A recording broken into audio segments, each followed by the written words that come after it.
The what? Show the crowd. I was like, what? What's going on? I can run around and make like. Yeah, cut to you.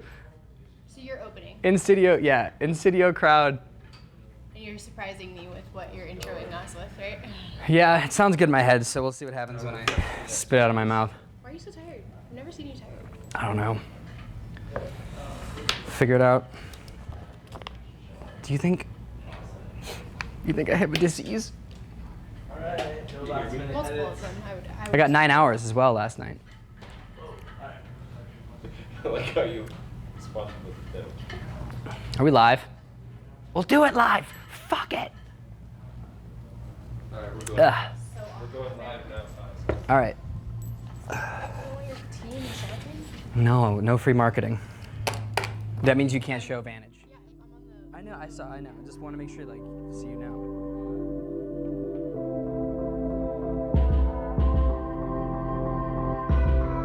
All right, guys, welcome to 520. We forgot to mention yesterday that it was National Alien Day. Well, that's what Arlo said, at least. So it might not make sense to mention it today, unless you were abducted and just got back today, which you would know that's why. This is 520 News. I'm Ty Besh. Anias Quintella, and it's Thursday, April 27th, and we're coming to you live from the Creative Tucson studio in downtown Tucson. First, let's talk local headlines. Let's talk them. A Phoenix area civil rights leader is calling for protests in response to the exoneration of a police officer from a shooting of a black man in July. On Wednesday, Maricopa County Attorney Bill Montgomery said that Lieutenant Edward Ouimet wouldn't be charged for shooting Delvin Hollins, a black teen who had robbed an area Walgreens. Ouimet chased Hollins after the robbery and reportedly yelled, "Police, stop or I'll shoot," end quote. Hollins then turned around and Ouimet claims that he saw a gun in his hand, so he shot him. But investigators found that Hollins was shot in the back, which would run counter to the officer's story there. They also found that Ouimet had turned off his body camera before the shooting occurred. Wow. Reverend Jarrett Maupin, I think, is now calling for protests over the incident, which he compared to West Mississippi in its blatant racism. In September, Maupin was arrested along with Hollins' father at a demonstration of the Mill Avenue Bridge. Maupin read from a public statement on the incident this morning outside Temple City Hall, calling for justice for the young. He says that while the young man was guilty of robbery, yes, this didn't warrant him from being shot. Maupin says that he wants to plan further protests and urges participants to get arrested to create a scene similar to Martin Luther King's Junior Civil Unrest campaigns. Okay. And Governor Doug Ducey announced yesterday that he wants to expand professional training opportunities for school principals in Arizona. Ducey is looking to fund the expansion of the Beat the Odds Leadership Academy, which is offered by the Center for the Future of Arizona. The program offers classes for developing leadership skills, helping underperforming students succeed, and leading teachers to better classroom outcomes. It's mainly geared towards principals of schools with low-performing students and those with predominantly low-income Latino students. Ducey told a seminar crowd that he is recommending $250,000 in matching funds if Arizona Philanthropies can put up the same amount. The academy has trained over 200 school principals since its start in 2007. Ducey said that if we want to improve their performance of quality in the Arizona education system, we need to get the best possible leaders in our schools. The Center for the Future of Arizona cited recent research finding that principals account for about 25% of a school's total impact on student achievement. The other 75% was chalked up to figuring out how to successfully blackmail teachers. Former councilperson Ben Toma was appointed the Arizona House of Representatives yesterday to take over the vacancy by Phil Lovis, who left for a job with the federal government. Good luck. Toma was chosen from a group of 3 by the Maricopa County Board of Supervisors, or MCBOS. Toma was a member of the Peoria City Council from 2014 until 2016, when he was beaten by Bridget Binsbacher. House Speaker DJ Mesnard said that Toma brings a unique background to the House and that he's excited to have him aboard. Toma replaces Phil Lovis, who took a position with U.S. Small Business Administration, or the USSBA. On April 10th, Toma was at the center of a minor scandal in 2014 when he first ran against Binsbacher for city council. He was investigated by the state when a series of mailers went out attacking Binsbacher. The firm that sent out the mailers was an independent group called The Best Peoria Can Be. that ended up being run by Toma's brother-in-law. Despite the group's headquarters being located at Toma's parents' address, the candidate denied being involved with the negative advertising. The committee, it could have been his parents. The committee later found that Toma wasn't involved with the messaging, although Binsbacher remained skeptical of the ruling. Regardless of whether he was involved or not, Toma is now a state rep, so get used to it. In the past week, mysterious flyers have been showing up in mailboxes across Arizona from the Ben Toma is the Best Foundation, which is not registered to his parents. The flyers talk about Toma's smart, charm, good looks, and general awesomeness. Toma says he is not involved with the mailers at all in any way. Of course not. No. Several sources have revealed that the sawmill fire that's been burning since Sunday was caused by a manned target shooting. The sawmill fire has so far burned down about 40,000 acres as of Wednesday. Intense winds have made it more difficult for firefighters to contain the blaze. According to the sources, a man was firing at exploding targets when brush ignited near Box Canyon in the Santa Rita Ranch around 11 a.m. on Sunday. The man tried to put out the blaze, then called to report it. The sources say that the man later turned himself in, but officials have not yet made a statement. John Cambra, a public information officer with the Southeast Arizona Incident Management, wouldn't confirm the report, but would only say that the incident was, quote, human-caused and under investigation. On Wednesday, the Pima and Cochise Sheriff's Departments ordered a pre-evacuation order to the residents of Mezcal, Rain Valley, and the J6 Ranch area outside of Benson. Also, nearly 100 people in the Hilton Ranch area east of State Highway 83 were warned that they may have to evacuate as well. Now might be the time to invest in exploding targets because they've probably got about a week left before they're illegal. Yeah, I mean, what was he shooting with? A flamethrower, fire gun? Unconfirmed. Okay. It's under investigation. We'll look more into that. Yeah. On the news. Gotcha. The Pima Animal Care Center, or the PACC, is launching a Go Big or Go Home event that urges the adoption of dogs weighing 30 pounds or more. That's a bummer for the small ones. People who adopt dogs of that size will be able to name their own adoption price. Until next week, it's like Progressive. We don't support them. As of Monday, these 370 dogs available for adoption under the program. Karen Hollish, PACC director, PAC, said that it's critical that the organization finds homes for as many dogs as they can because the shelter doesn't have the capacity to humanely house more dogs, which it's nice of them to admit that. She also said that since spring is approaching, they'll be taking in many more pets each day, so capacity will become an even bigger problem. Dogs weighing over 30 pounds make up about 90% of the population at PAC or PACC, and officials say they are often overlooked. Hollish says that bigger dogs are great family dogs and make terrific company for activities big in southern Arizona, like hiking or shooting. From camping to hiking, here we go. The event runs from April 25th until Sunday, April 30th. Each dog comes spayed and neutered, and there's a mandatory $17 licensing fee in addition to the adoption fee, but then you can name your price. PAC, PACC, is located at 4000 North Silver Bell Road, so you can go get yourself a big pup, or you can choose to feel guilty every time you see a stray along the side of the road. Thank you, Joel. And I wanted to take a moment to talk to you about the program you're watching right now. Here at 5 on 20, we are undertaking a new kind of citizen journalism. We're going to give you the news as we see it, and we want more people to speak up with us. We need writers, hosts, anchors, camera people, sound people, the whole gamut. The times require a new way of informing ourselves. So join us. Do it. Do it now. Email us at info@creativetucson.org to get involved. And if you think there's a story we're missing, a person we should interview, an upcoming event we should cover, or have any news tips for us, shoot an email to info@creativetucson.org. We're here for you, and we want to cover all stories from all points of view, so don't be strangers. And now in national and international news. I heard the Tucson Hip Hop Festival was... How's that going? Do we have any coverage? The Trump administration revealed its tax plan yesterday in what they called the biggest tax cuts in history. However, critics are calling the plan a huge tax cut for the rich. The tax plan seeks to simplify the U.S. tax system, cut taxes for both big and small businesses, eliminate inheritance taxes. The plan, as it stands, would cost over $2 trillion to implement, which is, I think, just like a fake number, which will surely set the precedent of a collision course with both Democrats and conservative Republicans. Under the plan, income tax brackets will be simplified to 3 groups, down from the current 7 brackets or groups. The three brackets would start at 10% for the lowest earners, then move up to 25% with the top rate at 35%, or just put more money in your IRA. However, Trump has not revealed the income levels that these percentages would cover. As it now stands, the top tax rate is 39.6%, with 10% being the lowest. U.S. corporate tax rates would be cut from 35% to 15%, the biggest corporate tax cut in history. Great job, Trump.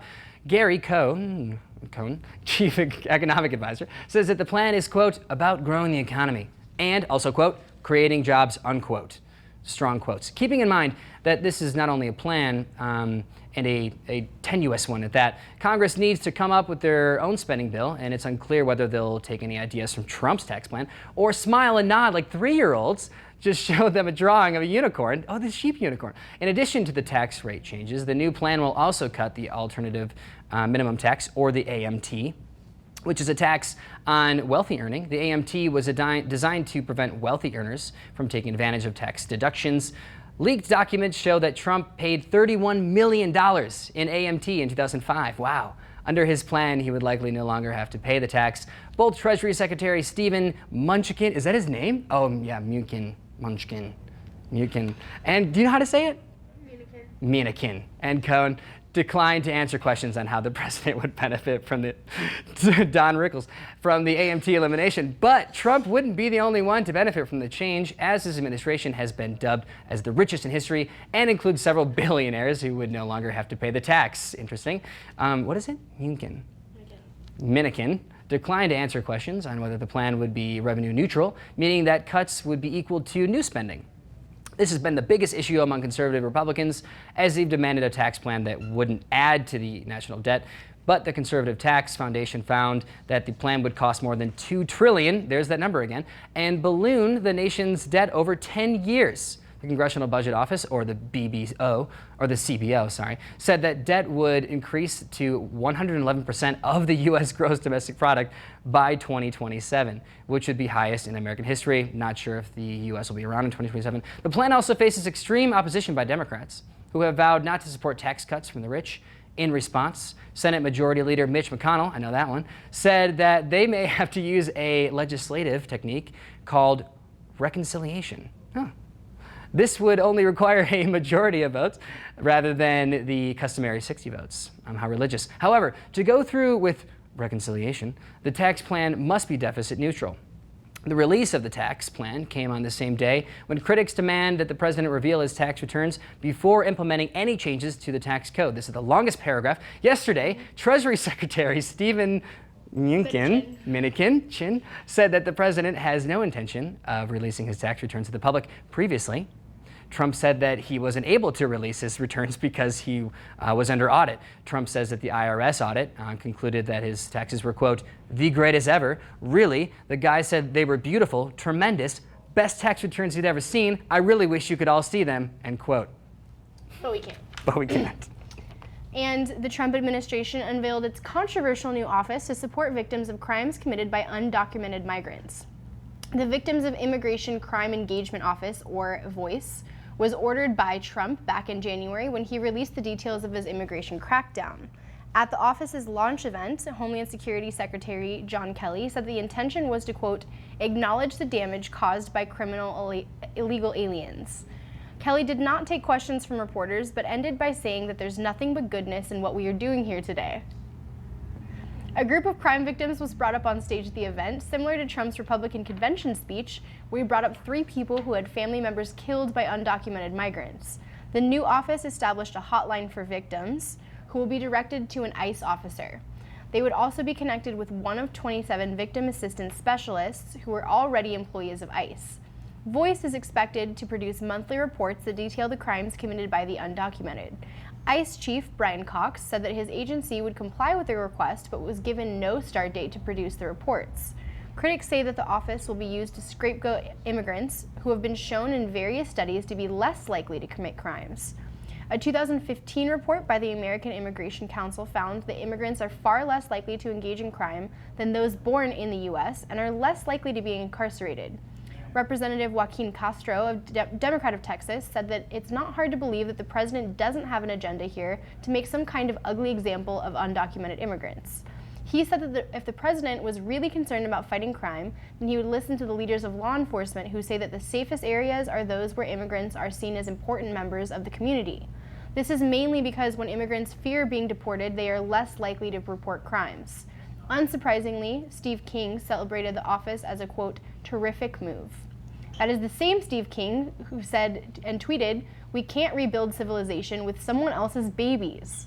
King visited the infamous tweet yesterday when he said that we can rebuild civilization by imprisoning someone else's babies. Next up, the Trump administration will set up agencies devoted to victims of crimes committed by fraudulent voters, Barack Obama, and the failing New York Times.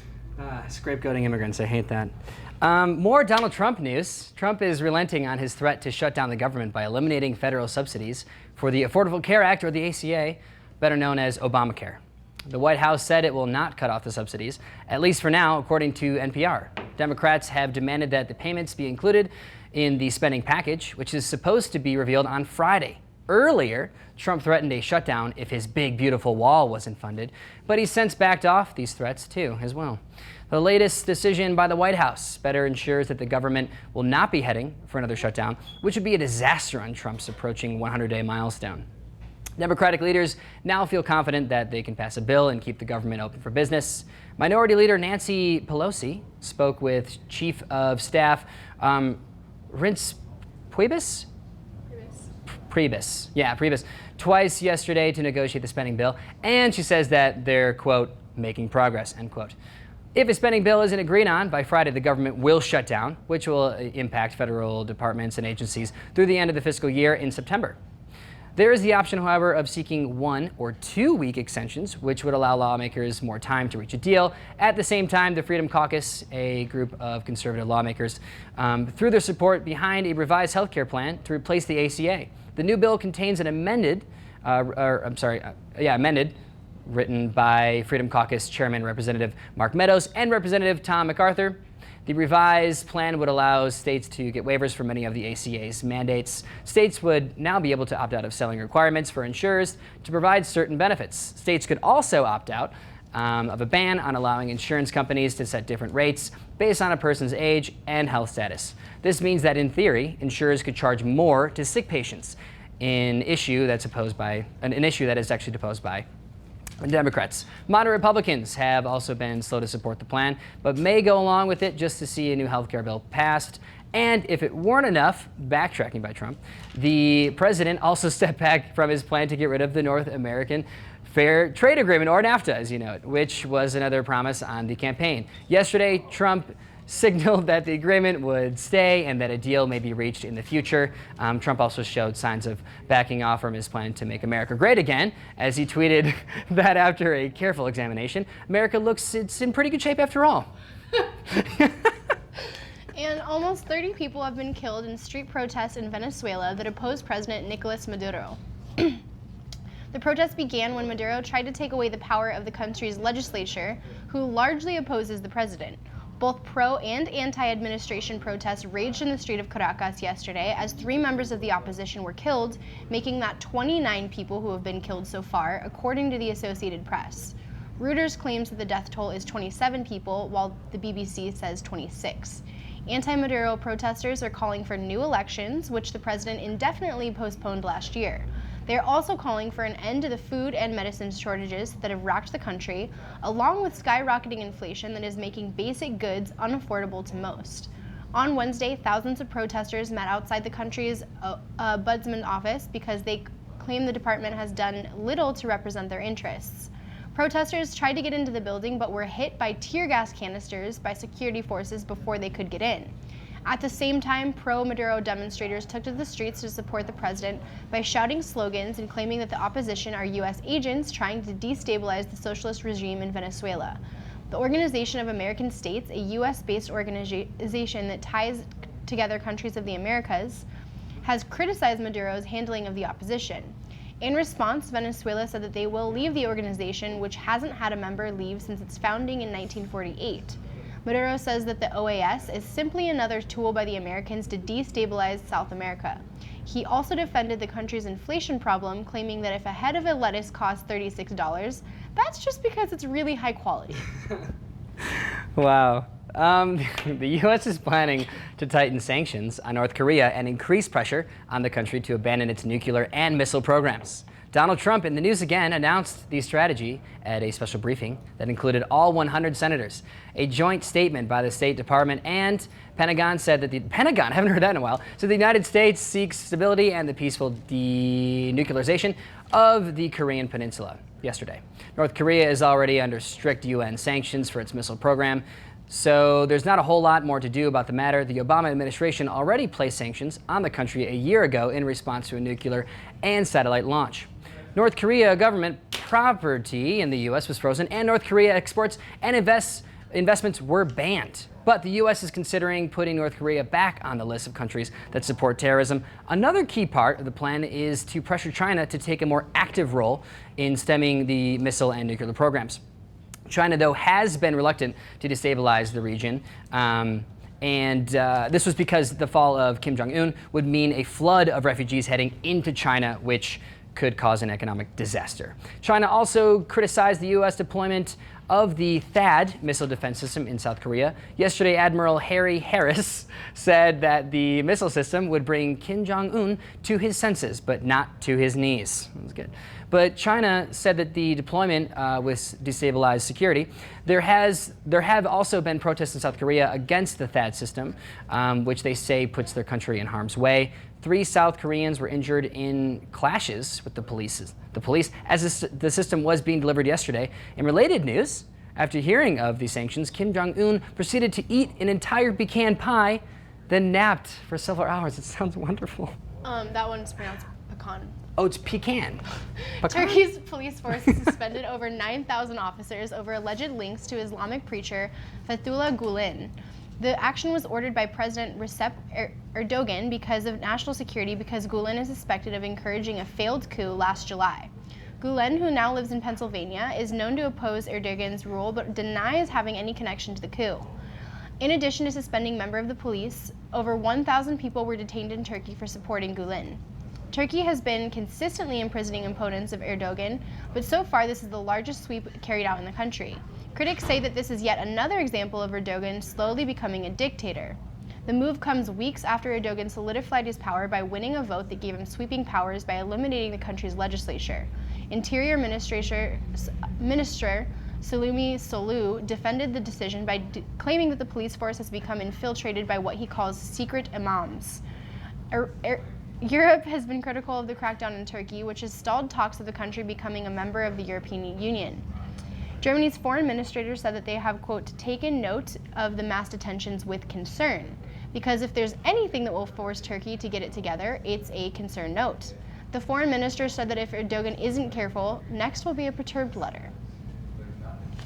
All right, well, this was the news. I'm Ty Besh. And Anais Quintella. So next up, Anais, I heard you went to Cuba. I did go to Cuba. What's interesting is it just, recently, when was it that it opened to Americans with passports? About a year and a half ago. About a year and a half ago. So it's been a year and a half, and you just visited a week ago, 2 weeks ago? Mm-hmm. So after this, we're gonna come back with Anais and talk to her about her experience there, what she saw, and I heard we have some film scans to show you as well. Okay, we'll do that later, after this.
right, so we're back to talk about Cuba.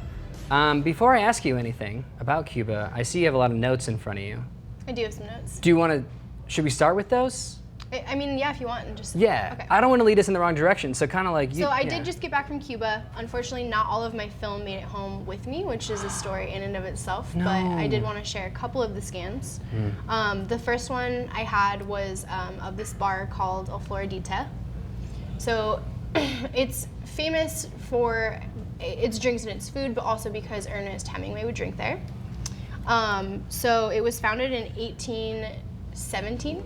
And it was called La Piña de Plata, which I know you're fluent in Spanish, but for anyone that isn't, translates to the silver pineapple. It was taken over by an immigrant from Catalan in 1914, and he then became the owner.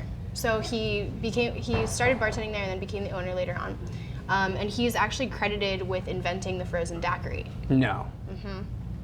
At this place? Yeah. So after that happened, highly skilled bartenders would come and train there and learn about making cocktails. They're still known for making cocktails with rum, obviously, and fresh citrus juice, things like that. So that was the first photo that I had. There's a quote from Ernest Hemingway that he wrote on the other bar where he would drink his mojitos, and the quote was, "My mojito en la bogatita and my daiquiri en el floridita." So I got to go to both bars, which was a really cool experience. And you had those things at each one of them, mojito and a. Yeah, of course. Okay, Yeah. just making sure. Got to do it. Yeah. And there's a really cool statue at the end of the bar of Ernest Hemingway that people take pictures Is it like a with. bust? Is it like his face, or is it the whole? Is it him like sitting? It's him sitting at the bar. Yeah. Yeah. Cool. It was cool. That's dope. The next thing I think I had a picture of was just kind of like some cultural things that were interesting. So one of the things that I was inherently different from being here is there's almost no privacy there.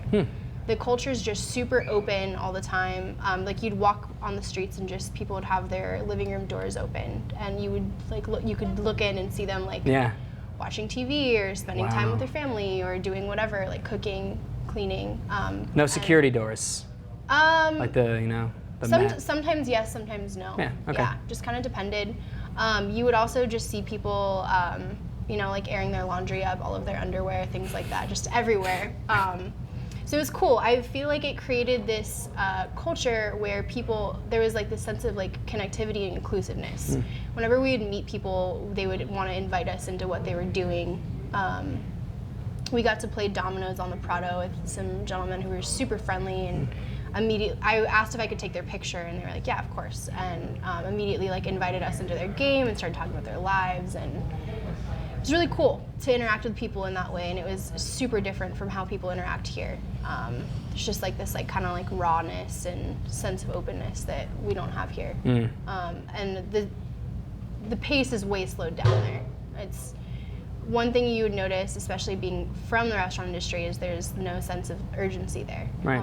You would go and you'd get your food and you'd get your drinks at some point, and they'd be great, but there wasn't Before then, yeah. yeah, there's no telling when that might be. What time did the day seem like it started there? Like when did it start getting a little bustly in town? After a certain hour? I don't know if there was. We stayed in different parts of Havana and then in a different town as well.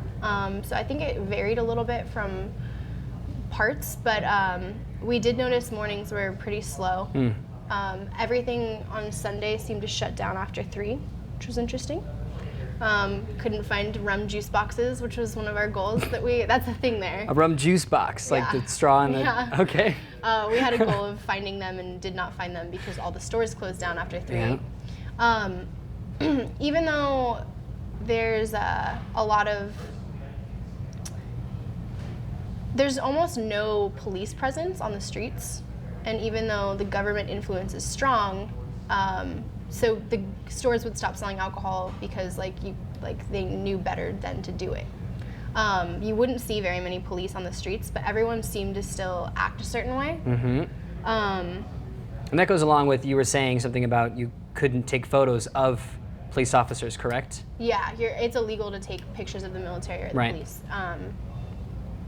But even though the presence wasn't actually like their physical presence wasn't strong, everyone seemed to like behave themselves. And anywhere we would go, people would say, "Oh, there's no crime here," which you hear that and you're hesitant to believe it.